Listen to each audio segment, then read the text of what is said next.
All right. What's that? I had an alleged locker room available. You're here. That's somebody else. You need to talk about that. All right. So you were blitzing Jim Sunday night. Are you going to, how did you feel about how all that went? It went pretty well, I guess, until the very end. Yeah, I don't know that we really blitzed a whole lot more than we did in the first week. It was maybe a little bit more all-out blitz.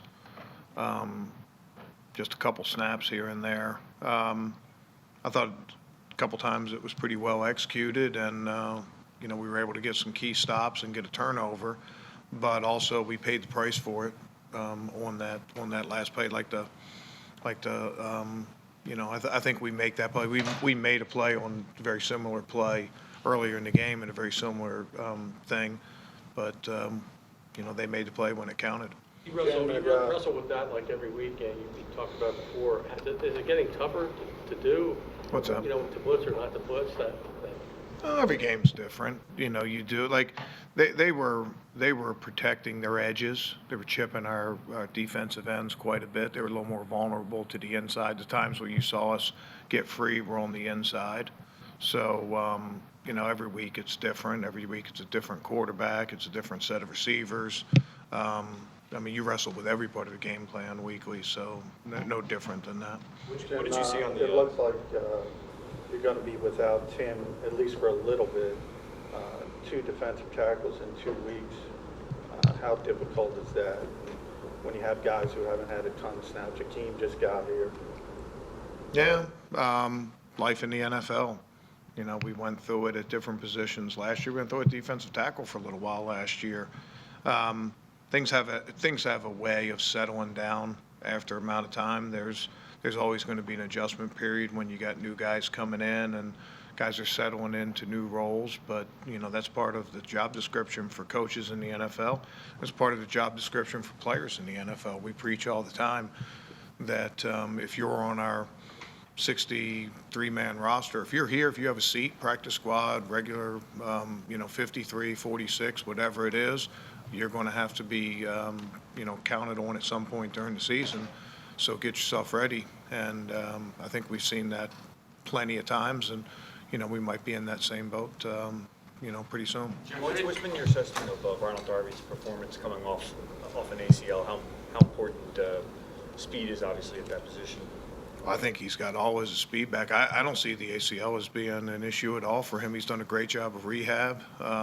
He didn't practice a ton in training camp. So I think, and we have few players that are in that boat. So I think that sometimes you can see some of that. I don't want to call it rust at this point, but there is a reason that we still do training camp and we still practice. Made a couple big plays for us. There's probably a couple plays he'd like to get back. There's a 50-50 ball that Julio Jones makes a great play on. I don't know that you can attribute that to an ACL or even missing some snaps in training camp. That's just part of my mind. That's just life in the NFL. Those guys are going to make some of those. You got to come back and compete. I like the fact that gave up a touchdown pass, came back out an interception. Didn't, kept his competitiveness up. I thought that was a good sign from him. Touchdown, I think you're referring to the one to Ridley. Mm-hmm. Was he expecting safety help there? How many times are you guys going to try me on those questions? Defense didn't execute well on those plays, and it's always an example of a combination of rush and coverage and technique, and you probably put that one in those 3 areas. It hasn't been kind of from not practicing as much in the summer. He played more snaps than the other corner. So what goes into the decision as far as how many snaps each corner plays and how the rotation works? Yeah. Well, some of it depends on the way the game is, and like the first game we had guys leaving the game a bunch, and even the way we sort of wanted to roll wasn't the way it necessarily turned out. A lot of it just comes from communicating the guys on the sideline, how you feeling, how long drives were. We were getting a bunch of stops at in the third quarter after we gave up the touchdown on the first drive. We were able to get some good stops, and we weren't really taxing our guys a ton with long drives. So all that goes into it. But, I don't think at this point in the season, I think that it's more just taking it as it comes as opposed to having a plan. I mean, you have a plan going in, but every game's played a little bit different. It hasn't been that often here that you've gone back-to-back weeks without multiple sacks. What do you attribute the lack of sack production to? NFL ball. I mean, ball can come out. I'd rather have interception on Darby's play than a sack. I mean, sometimes, sacks are always good, but you force the quarterback to make an errant throw, you get an interception. That's pressure from blitz, whatever. Brandon Graham makes a big tackle for a loss. They were driving the ball in the first series. He makes a big tackle for a loss in the run game. What was that, 2nd and 16? You'd have to look at it. But what's the difference between that and a sack that was 6 yards? It's still the same. The next call is still the same. Still a lot of dropbacks, though, where there's sack opportunities. Well, I mean, not always. It depends on what scheme they're doing. And this was a chip team that was working, that was trying to protect. And a lot of times the ball's coming quick. You can rush well and still not get to. You can't just judge everything those guys do on the sacks. You got to just judge it as team defense, like I talked about with giving up a big play. It's never one thing. I actually thought our guys rushed well, and I thought they were coming hard. Production will come. How's Wentz coming along? How close is he to being what he was before the injury? Well, again, I don't really even consider the injury part of it. It's more just where he is and coming back. Didn't practice a ton in training camp, but there's nobody grading on the curve this time of year because you didn't practice in training camp. Like when they put a ball in the air, the officials don't say, well, this guy's coming back from an injury, or when it comes time to rush the passer, they don't say, well, we're gonna pull a guy out because of that. I mean, nobody cares about that stuff. It's a production league. It's a what have you done for me lately league, but he'll get there. I know you like to rush, you like to rotate 4 in at the D tackle position, but could you do it with 3 if you had to for a week or 2, and with the guys being able to move inside from the DN spot? Yeah, we've done that before. I mean, it's. I don't think it's ideal long term, just from a standpoint of this is a really long season, and it's a tough position to play. There's no other position that you get contact on every single play, and defensive tackles do. There's sometimes that other positions on the field might not get contact.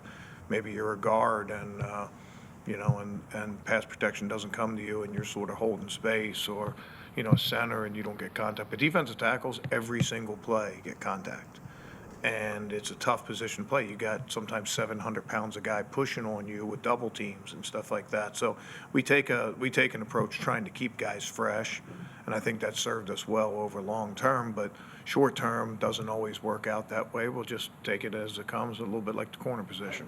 It was more the offense this week, but you've been a coordinator for a long time in this league. You've been a head coach. When guys go down early in the game and you've been game planning, how difficult it is to adjust on the fly when you lose a bunch of guys early in the game.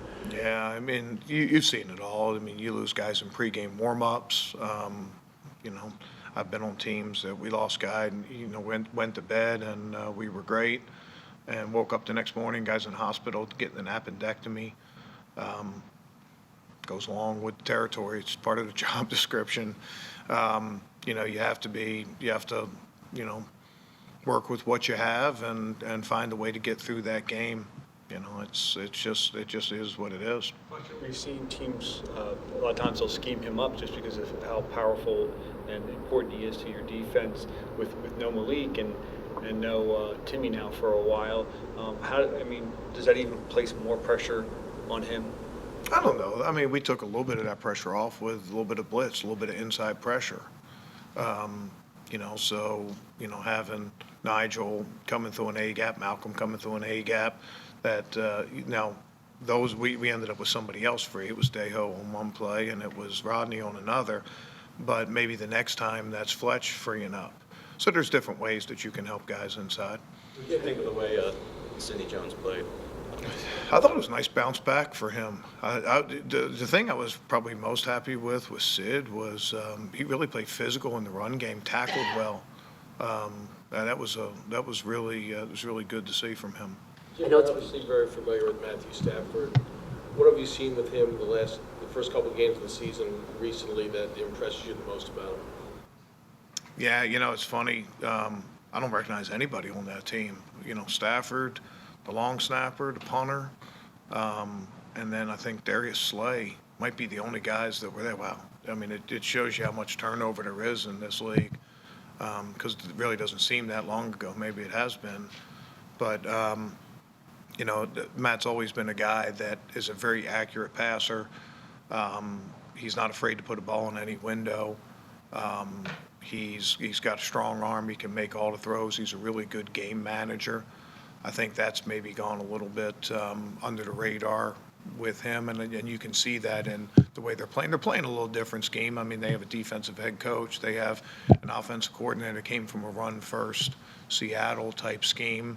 So they have maybe a little bit different flavor, but he's still a very dangerous guy. Goes to right spots with the ball, makes accurate throws, and moves the ball around to a lot of different people. There's a lot of carryover from that style, what we saw last week with Matt Ryan. Matt Ryan was the same way. It was, move the ball around to a lot of different targets, throw accurate passes, manage the game. All the good quarterbacks do that, and I'd put Stafford in that category. Sorry if you've been asked specifically about the zero blitz in the last touchdown.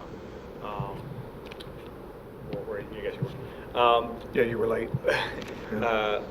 Hat tip to, was there anything you look at that you feel like there's something that could have been done, or do you say, it's credit to the Falcons, they called a good play and ran it? They made a good play. I mean, I don't know how many times I can say today that it comes with the territory in the NFL, whether it's injuries, whether it's, dealing with different situations during the game.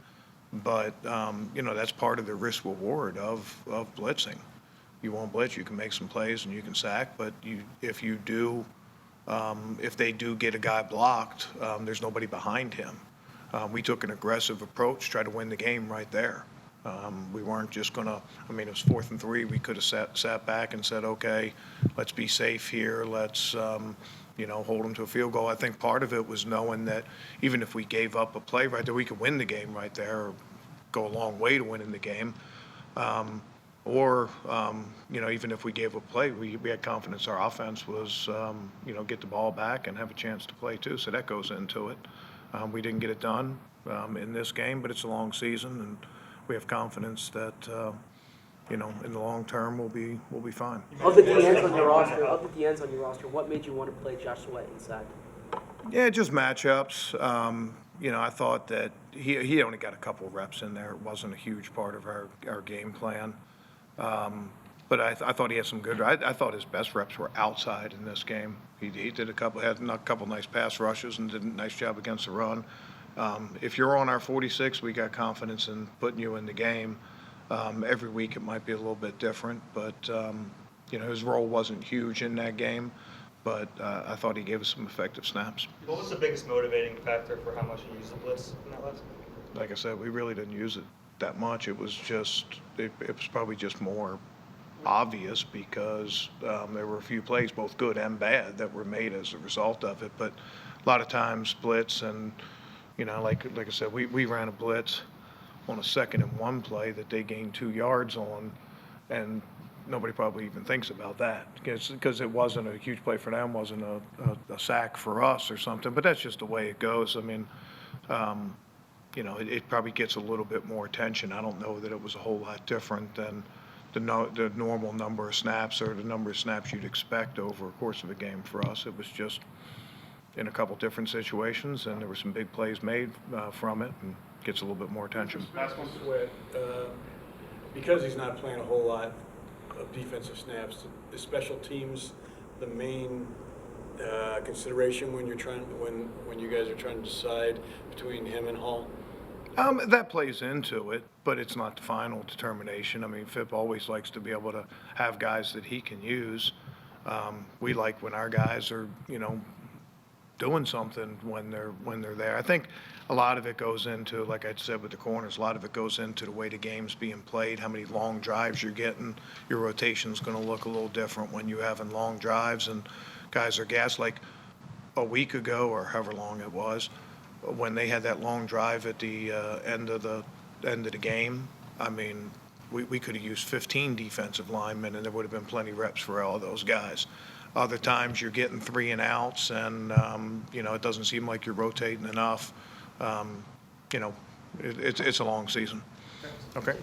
Wait, so Matt Ryan said that was the most zero blitz he's seen in his career. Is that post-game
How y'all doing?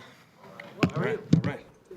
How'd you feel like JJ handled himself, getting kind of thrown into the fire the way he did? Yeah, he sure did. I mean, the most extensive playing time that he's seen, obviously, in the first 2 weeks. And, he's got plays that he did very, very well on. And there's other plays that, we come back and we look at and we try to make our corrections and grow from there. With the week of possible preparation for him to have the expanded role, instead of getting thrown into the fire, how much can that help?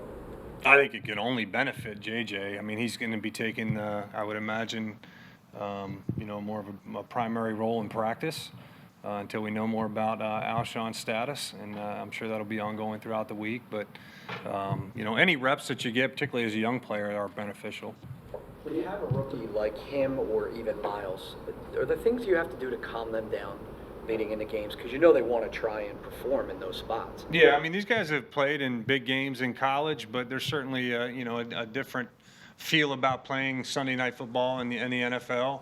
It's a big stage, and I thought both those guys just stepped in, and the game didn't look too big for them, but there certainly is experience that you can learn from going out there. And Atlanta's got some good defensive backs and obviously a very good, strong defense, so be a good experience for both those guys. How much do you attribute this slow start to the loss of the 3 skill position players?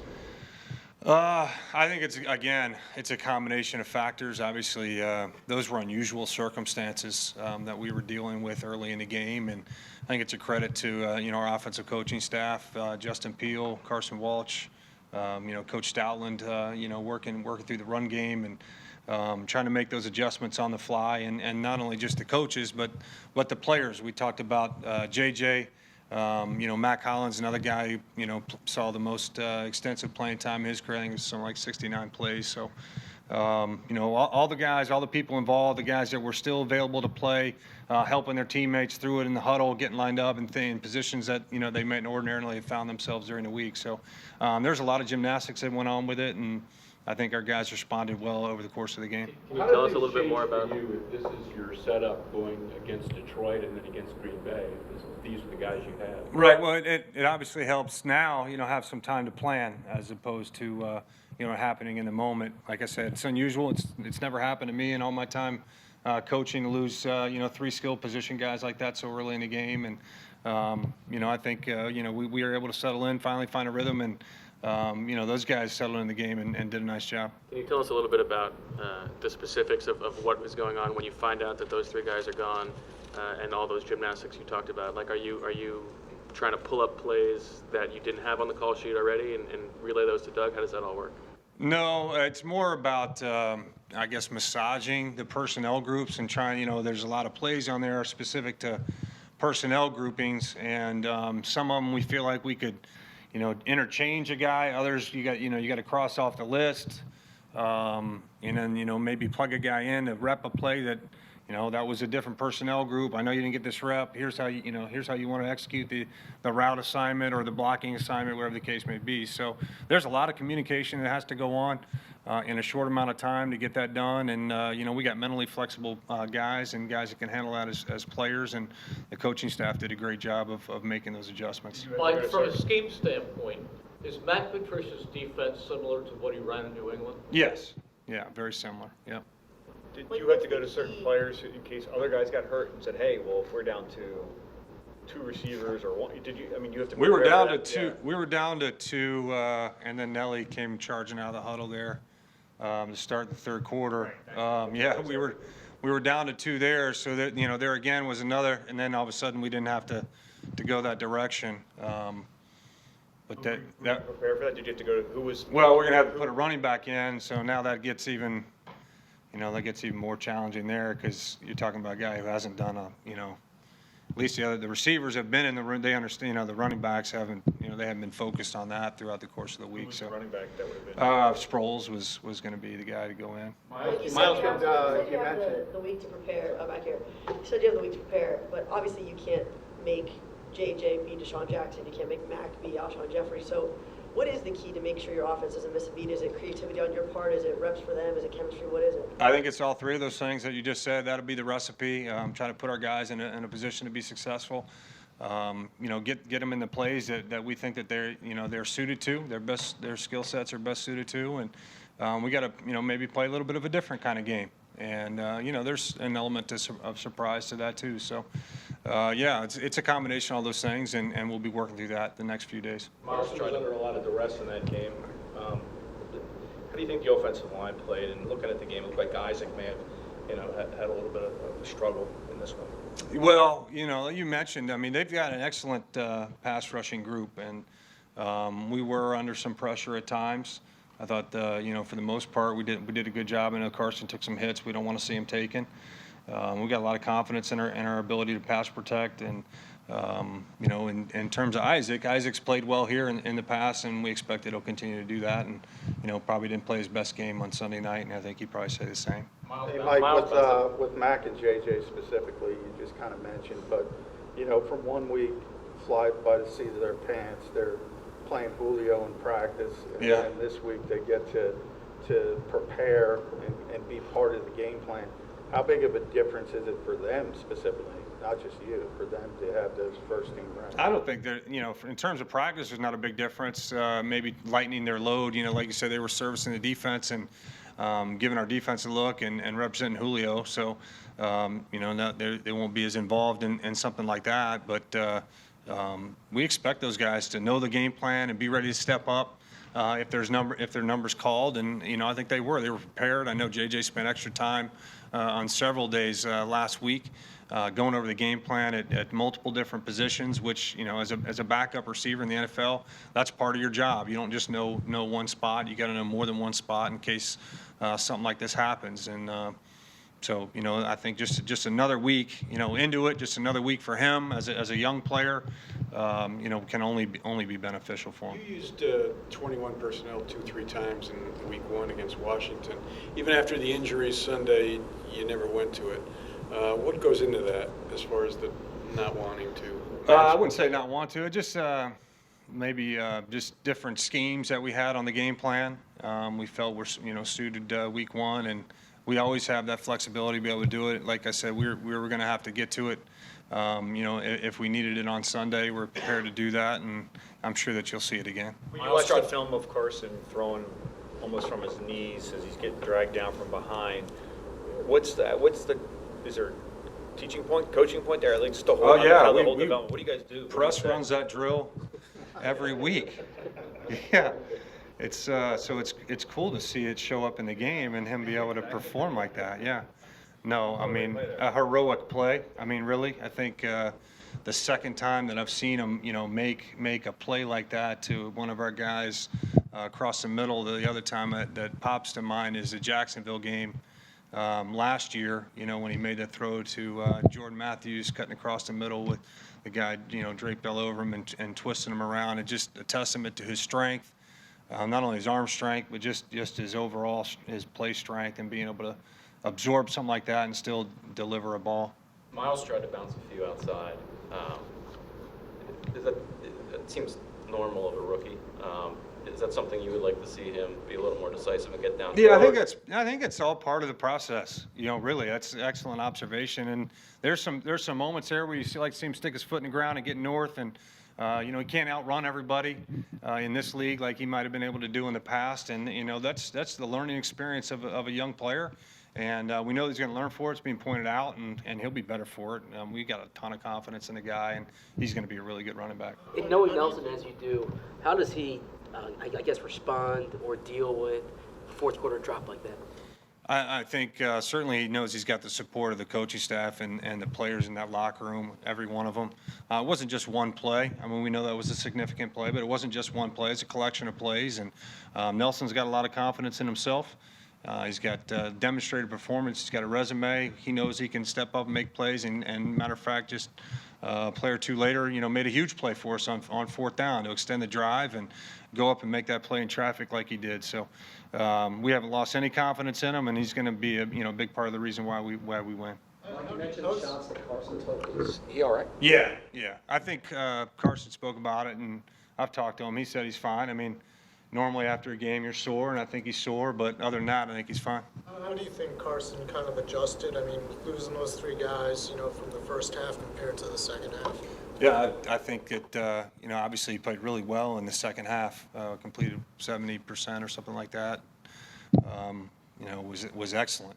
8 for 8 on that one drive with a couple of those unbelievable third down conversion throws that he made. So I thought he had an outstanding second half, and be the first time really for any of us, him included. He's looking at faces in the huddle that probably didn't expect to be there, and he adjusted, and I thought he was really gutty in his performance. Would you say that was kind of like the cause for struggles in the first half, just like everything was? No, again, I think there's multiple factors involved there.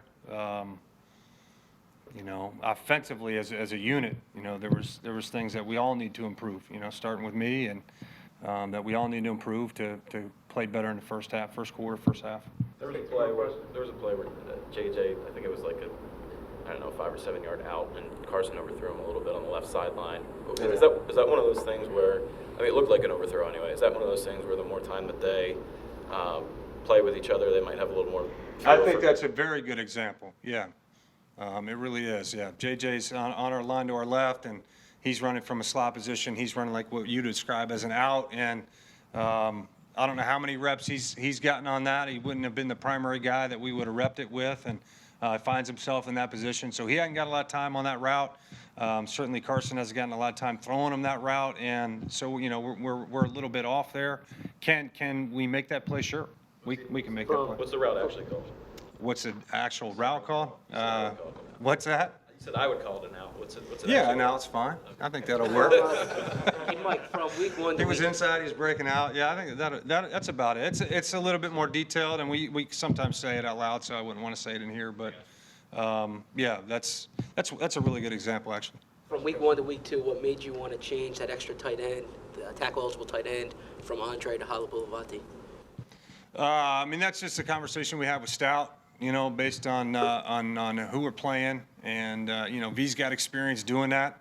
Certainly has played a bunch of tackle in the league. He's got experience in doing that for us. Before he became a starter, a couple years ago, that was one of his primary roles, and that's just a function of some of the things that we had in the run game, and how we want to utilize that and marry that stuff up. Thanks guys. Yep.